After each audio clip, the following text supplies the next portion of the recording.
So we are back today. I am very excited because I have a very special guest with me. I am joined by College Football with Johnathan Lewis. Johnathan, how are you this afternoon?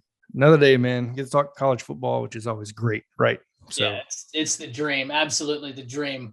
Well, Johnathan, before we jump into this, I want you to go ahead and tell everybody where they can find you at. That way, before we really get into the meat of what we want to talk about today, they can go over to your channel, subscribe, do all the 9 yards, so that way they can be plugged up with more great college football information. All right. So college football with Johnathan Lewis on YouTube, and then at College FB Lewis on Twitter. Create college football content. It's not specific to one team, even though I am an Alabama fan. Talk a little bit about everything, normal news, recruiting. Get to talk to Ty, which is always a great thing, and more. And I'm starting to interview also more coaches and players coming up as well. So that's always exciting. But yeah, that's pretty much it. Awesome, man. Awesome. Well, today we've been talking about this one for the past few days, and we're so excited to do this because USC has dominated headlines for good reason. I mean, what do you want to talk about? Coaching turnover, transfer portal acquisitions, the loss of talent. This offseason has been dominated by the drama and intrigue around the Trojans. But the question Johnathan and I have is, are the Trojans being overrated by the masses right now, by ESPN, by Vegas, as the Trojans are looking to be the favorite to not only win the Pac-12, but some outlets even have it a possibility that they could make a college football playoff berth. The question being, just because you make the playoffs, does that make you a college football playoff caliber team? Johnathan, what do you think about that? Absolutely not. You can point to a couple examples on this, in my opinion. I know I may catch some flack for this, but Cincinnati was one of those teams. Just because you make it doesn't mean you should have made it, right? It's easy to point to this. And look, to the masses out there, Trojan Wire and these USC outlets, of course, they're going to hype these guys up. It makes complete sense. But when you start hearing ESPN, CBS, and everybody else start talking about these guys as easily being the favorites, Vegas even saying they're going to win the Pac-12 and go to the playoffs, starts to get a little out of hand. And, I haven't seen this much hype in a long time on a team coming in from a 4-8 previous season to now becoming a playoff and college football contender. I mean, name the last time this has happened. I can't name one off the top of my head, to be honest with you. Yeah, so it is really incredible the strides USC is expected to take. And look, if we're talking offensively, we're going to dive deep into this. I think we both agree where they're at offensively, or at least very close to the same result in how we view their offense. We'll dive into that. I think both of us agree on where our concerns lie. But with that, let's go ahead and jump into this because, Johnathan, is it fair to say that I could almost play devil's advocate because this is so intriguing to me because I can see both sides. I can see where you look at USC and then look at the Pac-12 and say, okay, based on some of the offensive talent we have and based on the lack of opposing talent, or in Oregon's case, time with Dan Lanning, we can capitalize. Is that a fair statement for the Trojans, or do you think there are things deeper there that need to be addressed? No, that's 100% correct. When you bring over Lincoln Riley, I feel like the Big 12, I think we can probably agree on this, has tougher opponents. When you look at Baylor, you know what I mean, with Dave Aranda, you look at, Okie State, I get it. Gundy's been there forever. You even look at, TCU when they had Gary Patterson. These guys, they have that consistent circle, game to circle, right? And right now in the Pac-12, the only game, in my opinion, you're probably circling right now is, well, Utah with Kyle Whittingham being there forever. Marcus Freeman coaching on the field is still an unknown. Dan Lanning, brand new to Oregon. We don't know what to expect out of him. So, yeah, the path for the Pac-12 and Lincoln Riley and the USC Trojans, it's probably going to be a lot easier for Lincoln Riley there, just in my opinion, which I feel like could lead to these people talking about, well, that's why they make the playoffs. But once again, I have a devil's advocate on that one as well. So, yeah, that's all I got on that, man. Yeah, and that's exactly why I almost led with that question. Just because you make the playoffs, are you a playoff caliber team? Because even though I think that USC has a year or two to go before they get where Trojan fans want them to be, where USC should be, I do see a possibility that they could win the Pac-12 this year. And look, if they go undefeated, we're going to talk about this. It could be hard to keep them out, right? But before we really get off on several different tangents, let's identify the offense, right? Because I want to go ahead and tell the people where our concerns don't lie. And I think we both pretty much will agree offensively, it's going to be very tough to stop the Trojans. When you look at their offense, what really stands out to you aside from the obvious, right? Like all the talent they have. Number one, you have Josh Henson, right? The guy coming over from Texas A&M. Like, I think a lot of people are kind of overlooking that a little bit. The offensive line coach now, right? Offense coordinator to go with Lincoln Riley. We know at the end of the day, it's Lincoln Riley's offense. He signs off on it, right? So that's what it comes down to. On the offense, the obvious Caleb Williams being there, the potential, the ceiling is super high. Mario Williams coming over from OU. We don't really know what to expect out of him. But the one thing I look at the offense that the real reason why I don't worry about it, the depth at receiver. You bring over Travis Dye from Oregon, who's had good games. He's proven he can be a number one running back, right? And then the offensive line, it's going to have improvements this year from last year. And, Clay Helton, I don't know how you feel about this. Clay Helton is probably the worst USC, I would say, head coach I could possibly think of when you go through and look at what he did. He's certainly up there. I was blown away he made it to last season. Yeah. Right? And that was the whole thing. I was almost perplexed by the way USC handled last season. Yeah. Because I thought that it was pretty much clear the writing was on the wall, that this is a done deal, and maybe they just didn't have anything lined up. Now, I can say that. I can put my opinion out there. At the end of the day, they got Lincoln Riley and this staff, so everything kind of worked out for them. So I asked you that question for that reason, because was Clay Helton a placeholder until they found that great head coach to come in?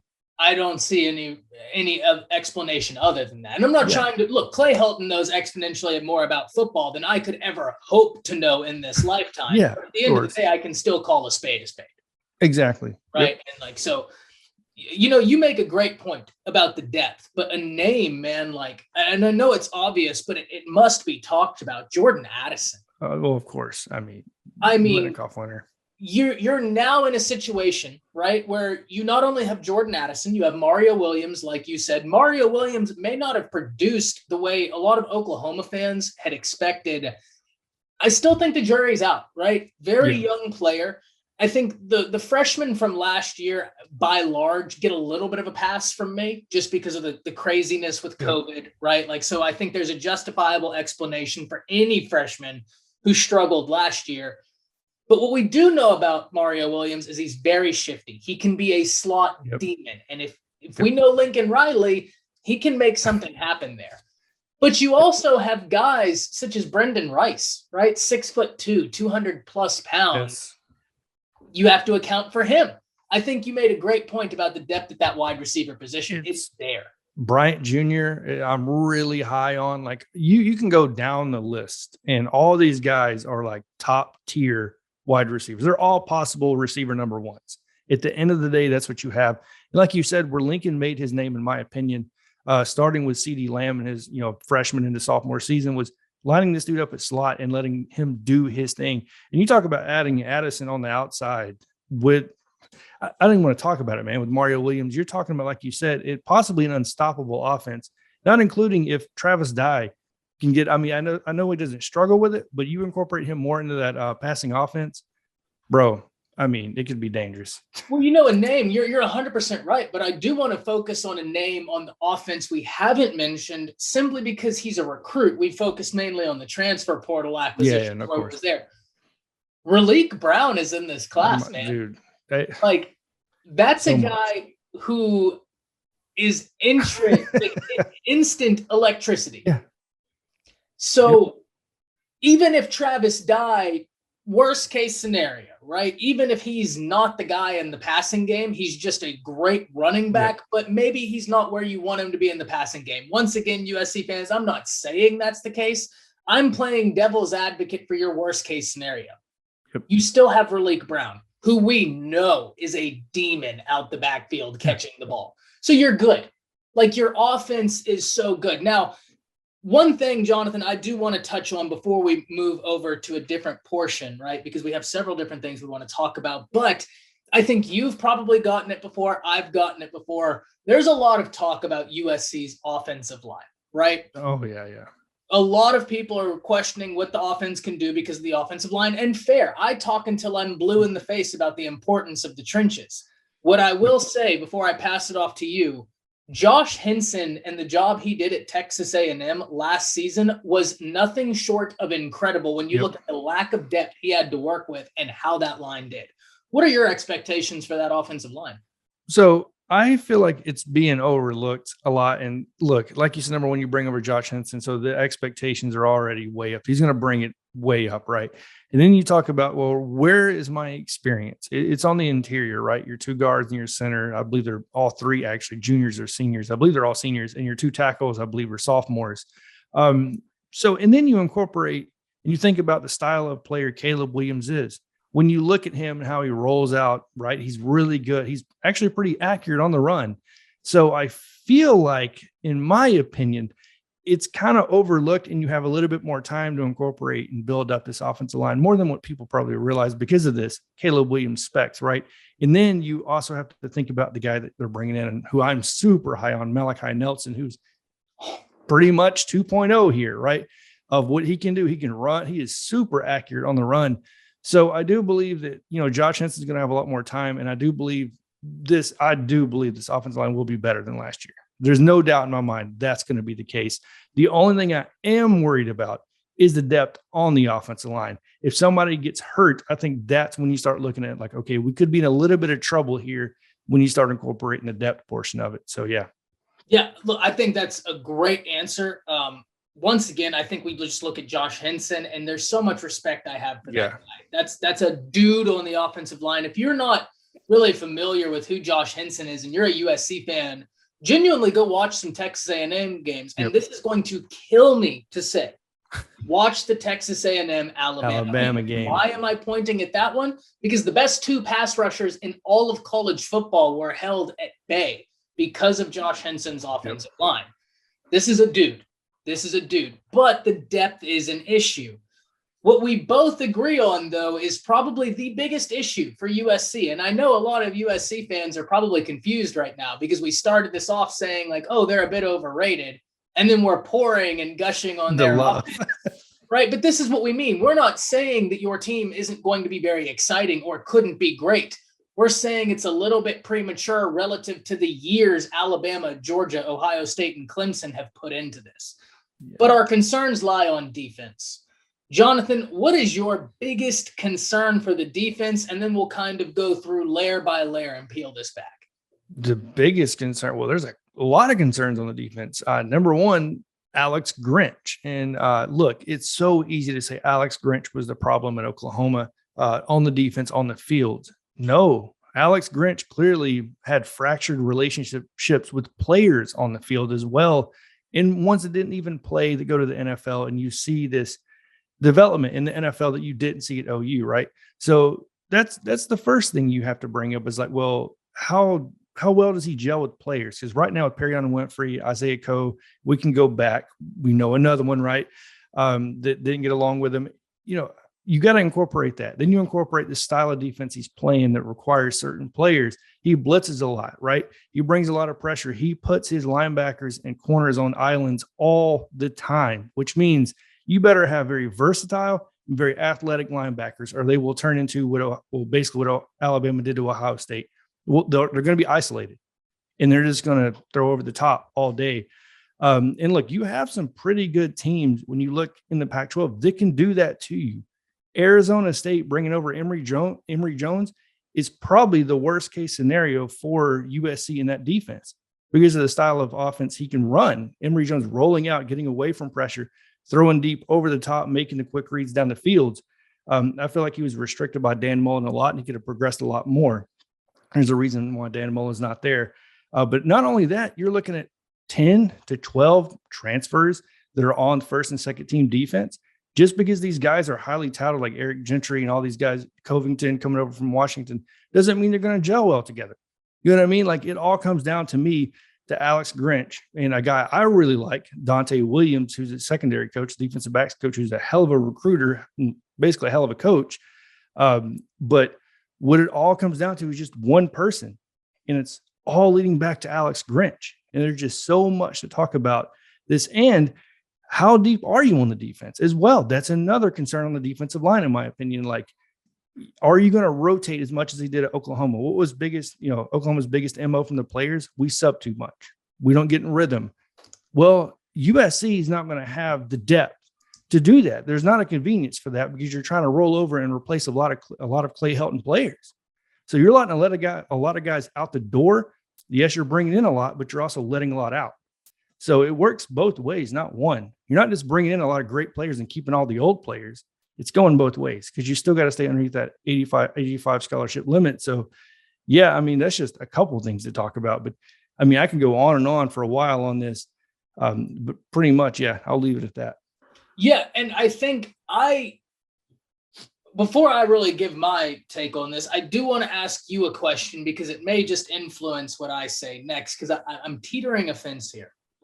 Would you have more faith in Alex Grinch if, say, he'd been at USC 3 years, he'd gotten 3 recruiting classes in, and then he got some transfer portal players? That way he knew what he was working with as opposed to walking in, everything is brand new. Yeah, no, I 100% agree with it. I believe Alex Grinch can be a good defensive coordinator. But the problem is look, USC, you're going to have access, in my opinion, don't take offense, Oklahoma fans, but to better players. Lincoln Riley gets a chance, and these guys get a chance to recruit in the state of California. You have Dante Williams helping you recruit, right? The state of California. You pretty much should be able to lock in like a top 5 to 10 defensive class almost on a yearly basis, right? So that's the thing you should think about the most. So giving Alex Grinch 2 to 3 years, you're really going to get to know who he is because you saw what he did at Ohio State. Like, it wasn't all a fluke. Yes, he had great players, but, how much does he help in recruiting? And, there's these lines to draw on both sides. Like, and it's not like you're getting paid a couple $100,000 anymore. Lincoln Riley is now getting $110 million from boosters and everybody else, right? $110 million. Do you think the USC faithful will have patience the way Oklahoma did with Alex Grinch? I don't think so. I think they're looking at Lincoln Riley going, bro, we give you $110 million. We need this to work right now, not 3 years from now.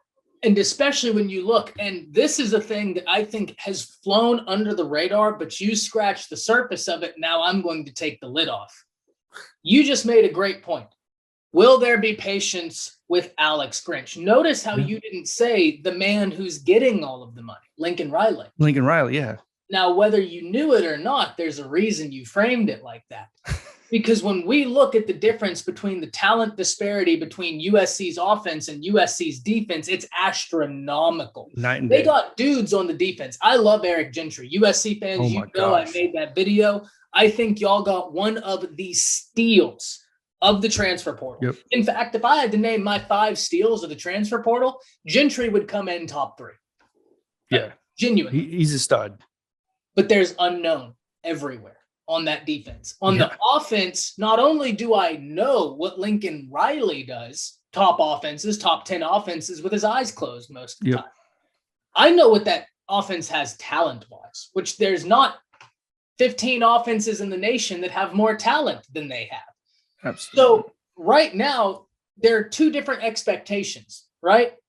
You're looking at everything, weighing the expectations based on what the team will do, based on what the offense is going to do, right? The offense is going to be great, therefore the team should be great, and everything will go back to Alex Grinch. So I think you make a great point. Because there's such a great disparity between where the offense is and where the defense is, inevitably, Grinch is under a pressure cooker like he hasn't been in quite some time. Yeah, because you're not just, like I said, at Oklahoma, I felt like he just had to look over his shoulder at Lincoln. I feel like at USC, you have boosters, you have presidents there that have no problem walking into your office going, telling you how to do your job, in my opinion, because, as much as we want to say that USC is a top job in college football, and it is, absolutely, you're under the pressure like a Texas, like a Steve Sarkisian's under. Your boosters have to be satisfied. Your staff has to be satisfied, plain and simple. And if you think they're not against going over the top of Lincoln Riley, you would almost be crazy, in my opinion. So it's immediate results or you're out. And you know what? I'm not past Alex Grinch coming over and being a placeholder and being a scapegoat when the defense doesn't work out to hire somebody internally, Dante Williams, just saying, or somebody else on the outside. So there's a lot of stuff to consider here. Yeah.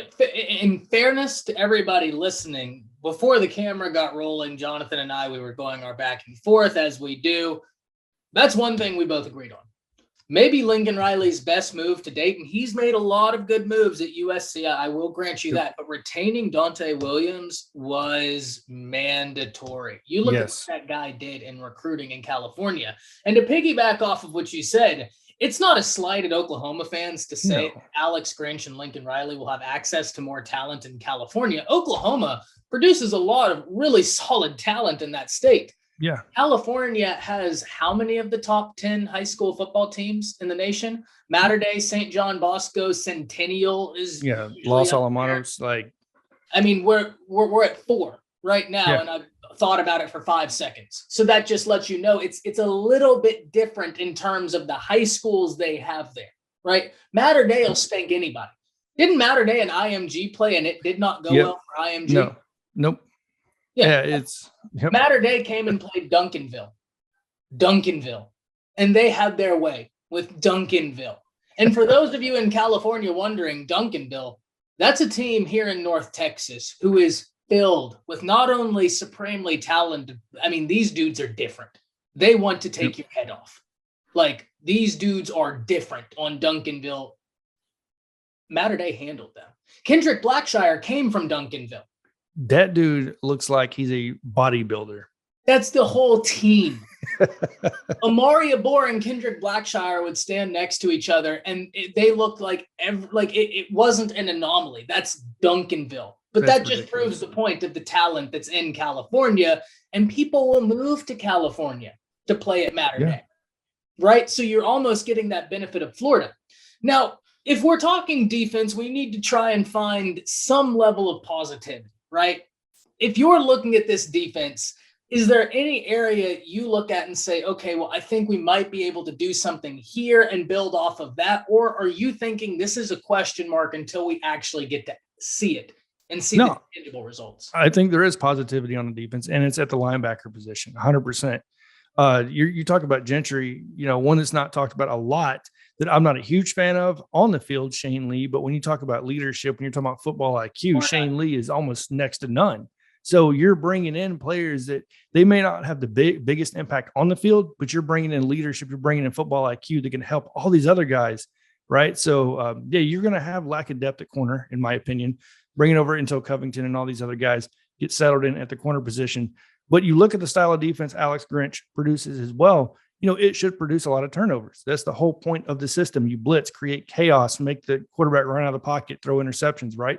So it should give your offense, who is supremely talented, opportunities to score a lot of points. So when you look at it, this could be the scapegoat until they build a better defense, right?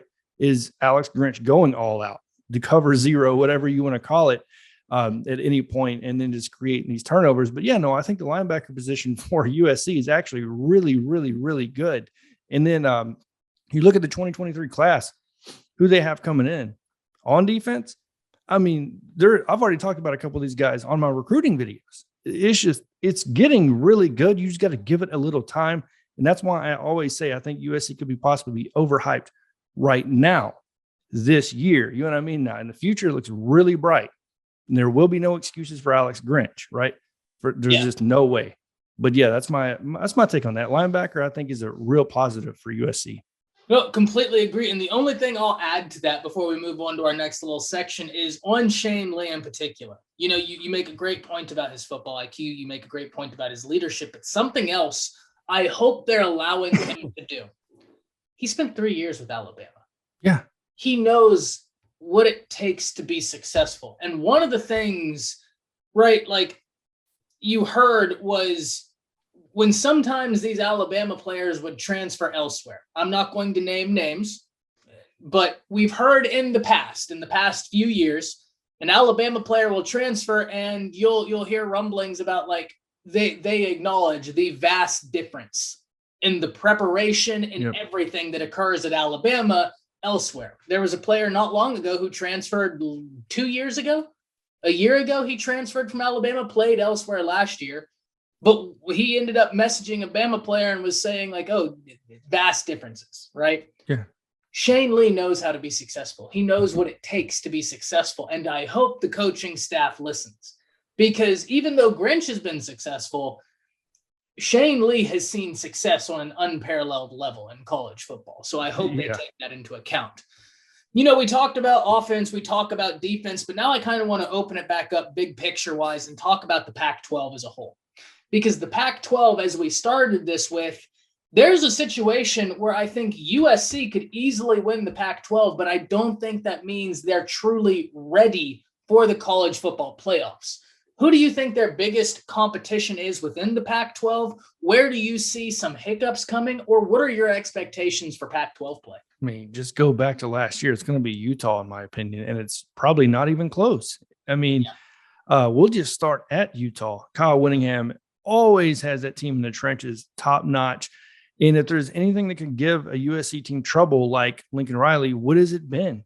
It's a team that's in the trenches. That offensive line, defensive line, slow these guys down. I mean, look at the last year's Kansas game, Baylor, Iowa State. You can name these teams, Caleb Williams and these style of players have played already that have slowed them down in the past. And this is very similar to what has slowed this style of offense down in the past. So Utah, you have to circle Oregon, right, with Dan Lanning.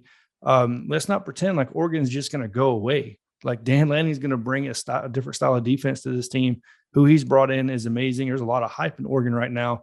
Another one you can't overlook, which you can never overlook, is they play Notre Dame. I get it. They're not in the Pac-12, but they still play Notre Dame. Marcus Freeman right now has that whole recruiting vibe energized, that whole team energized. As usual, Notre Dame's a big question mark at quarterback. It seems like every year. But at the same time, I'm not going to so easily say that, they may not lose to a team they shouldn't lose to, like they did last year against Arizona State when they finished behind them in the Pac-12 South. That's a problem. You know what I mean? And you have to overcome that. And why I bring that up is, yes, your talent is more than Arizona State, right? But that doesn't mean the players there aren't mentally past that moment happening. You know what I mean? And I feel like football is not talked about mentally enough.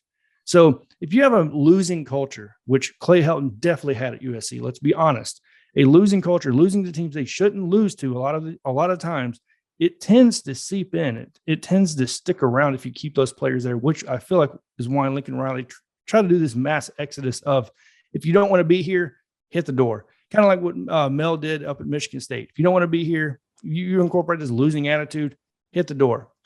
And now it wasn't as bad as obviously what USC is going through, in my opinion, but I feel like that has a lot to do with it. So, I mean, that's probably one of the biggest hurdles, in my opinion, for Lincoln Riley and the staff, is convincing these players, look, we're here to win now. We're not here to settle.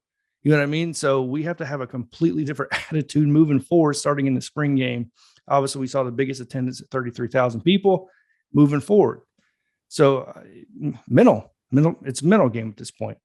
Yeah. And, if there's any USC fans listening right now and you disagree with where we have USC, if you think they are college football playoff ready this year, that's fine.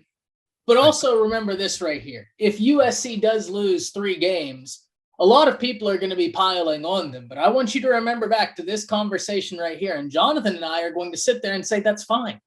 Losing 3 games your first year, that's fine. I don't know why everybody's up in arms. We're trying to wade through and give the most realistic expectations. Could USC make the playoffs? Sure. Yeah. But what we must remember is then you're going to the playoffs. You might play a Georgia who stacked how many top 3 recruiting classes in a row? Yeah. You might play an Alabama who stacked how much? I mean, this Alabama squad is going to be wild, right? It's deep. You might play an Ohio State. All these teams, you have a great coach who's been in that area. But they've been stacking talent for so many years past where USC is. I think that's where we both agree. USC could make it, but then they would be at an inherent disadvantage because even though I think, well, first off, before I say this, where do you put USC, right? Because if we're making a chart, right, and Georgia, Alabama, Ohio State are at the top, that's like your college football. They make it to the playoffs. They're not worried. Where do you put USC? I think USC, so we'll tier it up, right? We'll have top tier. So Alabama, right now it'd be Alabama, Georgia, Ohio State. I'll even add in there, we'll say Clemson. And then we'll add in, say tier 2 would be who's your consistent outliers? that are on the verge. It would be probably your Oklahoma, right? Your Oklahomas. It would be, in my opinion, Notre Dame. Also, if Baylor comes back again, it has another strong season. You can't start, kind of ignoring Baylor a little bit. How good is LSU going to be under Brian Kelly? Like, there's a lot of these outliers, but then I feel like they fall into this third tier, which there's nothing wrong with it, in my opinion, of these teams that are up and up, right? So you're looking at the USC. You're looking at, I hate to say this and compare them because I do think they're better than them, but you look at Florida with Billy Napier, like it's just hard to explain, man. Like, I'll put it this way, 9 to 12 range is where I'd put them at the end of the day. So, and the reason is because there's, like you said, there's too many unknowns. I can't sit there and say, this is what we're going to expect out of this defense. Yes, the offense is going to improve all year. I can 100% agree with that. But what is the defense going to produce? I don't think anybody can answer that question. Anybody. It's going to be very tough, and there are going to be teams to look to try and take advantage of it. The question is, do you see an offense in the Pac-12 that will be able to do that? The reason I ask, I look at Oregon, right? Yeah. I know Oregon's defense is going to be solid. I had questions about that offense under Mario Cristobal, right? Yeah. I think those questions carry over. I get it. The sins of the father are not the sins of the son, so I can't put that on Dan Lanning. But I've also never seen Dan Lanning be a head coach, so I have no reason to expect he knows how to get an offensive coordinator running. No reason to expect he doesn't, but you get my point. Do you see an offense that you think is going to really be able to take advantage of the questions we have over Grinch in the pack? No, not really. Unless there's one outlier. I believe that's why it was so important for Oregon to bring over Bo Nix. He could be that random guy that comes out and fits this style perfect, which a lot of these Oregon fans, they're kind of 50-50 on him between him and Ty Thompson. But what does Bo Nix bring to that QB room the other ones don't have? And that's experience. Interceptions. Don't get me wrong. I'm not a Bo Nix fan. I'm a Bo Nix hater. But what I'm talking about is the experience on bringing an offense together. When things are clicking for Bo Nix, they're clicking, right? Like I joke, I make the joke, but Oregon, if they're Oregon, it's genuinely all in good fun because when things are clicking, this is a dude who can make you pay. Yes. It's just with Bo Nix, instead of seeing a line, which is where you want your quarterback to be, is a nice line. Bo Nix is a bit like this. And that's not a problem. Yeah. We've seen how many great college football quarterbacks. Oh my gosh. Right. Yeah. A dime a dozen, right? Yep. But can that be something to take advantage of USC? And that's the question I don't know. Because if we can't answer that question, well, it becomes more realistic that they could win the back. All right. So I do got a question for you though. You said Bo Nix has that potential. Well, who says Bo Nix doesn't ball out one game? All it would take is one game. And you're right. You don't need him to be consistent. They would just need him to be that one game. Yeah, you're hoping that you get him to the Pac-12 championship, you play USC, and he has that game. You're 100% right. I also think don't sleep on Ty Thompson. Yeah, exactly. He's got a lot of ability, but at the end of the day, as much as I talk about unknowns for USC, I think there's a lot of unknowns offensively in the Pac-12. I know with Utah, they're going to be good, right? Utah's Utah. But outside of Utah, I have reason to believe Oregon will be good, but there's still unknowns in the Pac-12. Which to me makes this all the more entertaining because there's so much unknown. Now, as we're on our closing kind of moments here, what's your end synopsis, right? If someone comes to you and a USC fan says, Johnathan, why will we win the Pac-12 next year or why won't we, right? What's your case for them and what's your case for them not? I'll use Josh Pate. You can win, you can go to the playoffs or you can lose 5 games. And it all comes down to how well this offense gels together. Plain and simple. If the offense doesn't come together quick, you're going to have a couple losses and it's going to be sooner than later because you better not sleep on Fresno State. If you come into Fresno State not prepared, not gelling, they could beat you. Go back to last year and look at Oregon versus Fresno State. They're not a team to sleep on. So at the end of the day, in my opinion, it just comes down to the offense. That's why you can win the Pac-12. That's why you could lose the Pac-12. I think you hit it beautifully. And that's why I said at the beginning, I'm sitting so on the fence about this because I can see where a Trojans wire would believe this. and not even say it to hype up their fans, but genuinely believe it. Yes. I can understand why, but then I can also see very clearly the other side of the argument that says, no, that's asinine. That's crazy. Like it won't happen. USC is so interesting. And honestly, they are a gift within college football next year because of that, because there's this massive range of possibility. And that's what makes this fun.